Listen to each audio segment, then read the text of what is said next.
Call of Duty is getting more strange every year. It seems like they are prioritizing everything else over a good gameplay experience for the community. We have to spend 70 to 100 bucks on the game, and after that, we are getting all of these cosmetics pretty much forced down our throats. If this is your first time here, welcome, and if you are returning, welcome back. Feel free to light up the comment section as you go along. So you're gonna figure out pretty quick here what direction I'm going with this. Let's talk about the rise of free-to-play models in the gaming industry. Games like Fortnite, Apex Legends, Warzone itself, and even Marvel Rivals have shown that you can achieve massive success without a price tag. These games have all built large and pretty loyal communities for the most part, and generated a good bit of revenue through in-game purchases and battle passes. So why not Call of Duty? I think the reason why Call of Duty won't take this approach is simple: greed. Because you're greedy, schemy, and selfish. Like I said at the top of the video, a good gaming experience seems to be at the bottom of the priority list. We have all of these silly cosmetics, as well as a few other things like skateboards and bats as weapons in the game. I think it's pretty ridiculous, but it seems microtransactions and monetization are the main focus here. And I understand companies, they do have to make money. At the same time, you should be making a quality product. And it's pretty clear here that Call of Duty is more invested in making money than delivering quality content and fixing bugs. Derailing just a little bit here, skill-based matchmaking is also a problem and has stirred up quite a debate.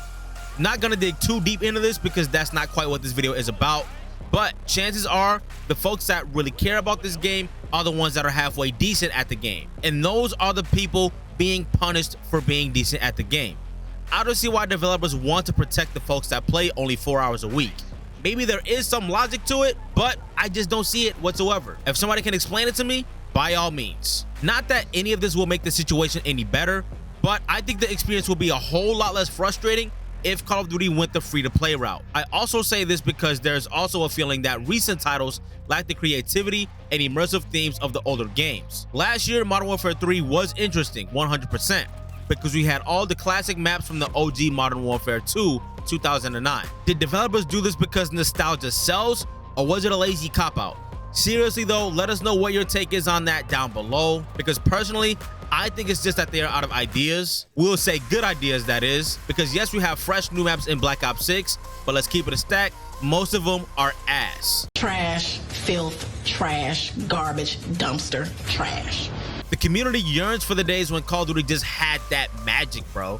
I know you guys know what I'm talking about. We all had a sense of urgency to play the game. We knew it was going to be a good night. Yeah, we'll have some bad games here and there, but we knew ultimately the experience was going to be a good one. Now we kind of get on the game with our freaking fingers crossed, hoping to have a good night. In Black Ops 2, I literally hit Master Prestige on one account, made another account, and hit Master Prestige again, just because that game called for that kind of urgency. And I was a 3-sport athlete in school, so it's not like I was just sitting around eating Doritos and drinking Mountain Dew all day, every day to hit 10th Prestige on 2 accounts.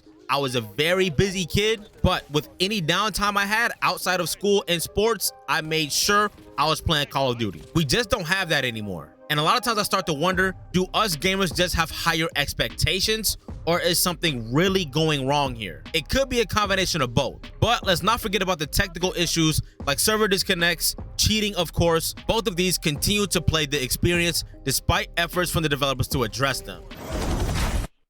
My game just crashed. I called in the crews and my game just crashed, bro. Another reason why I think this could be a good move is accessibility. A free-to-play game lowers the entry barrier for new players, because if you ask me, this is the approach developers are trying so hard to take anyway, is to attract more new casual players. And again, players that might only play their game for 4 hours a week. But if they take this approach, the community can grow, making it easier for other people to get in the mix. And imagine how many more players could experience the game if it were free. But at the same time, I can imagine it becoming even more cringe. It almost seems that Call of Duty is trying to be Fortnite so bad.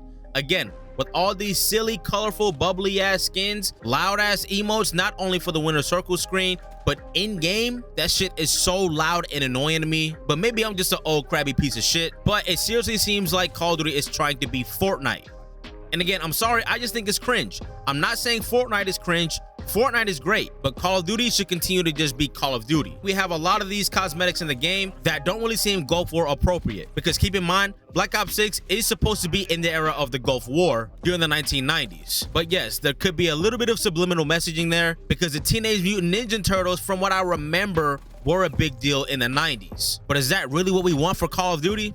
I would say no, personally. And not only that, Warzone is a thing as well, and I do know that Warzone isn't the first iteration of Battle Royale in Call of Duty. It was Blackout back in Black Ops 4, but I think a lot of games, including Call of Duty, tried to hop on the Battle Royale bandwagon because of the success of Fortnite. Another point to consider is player retention.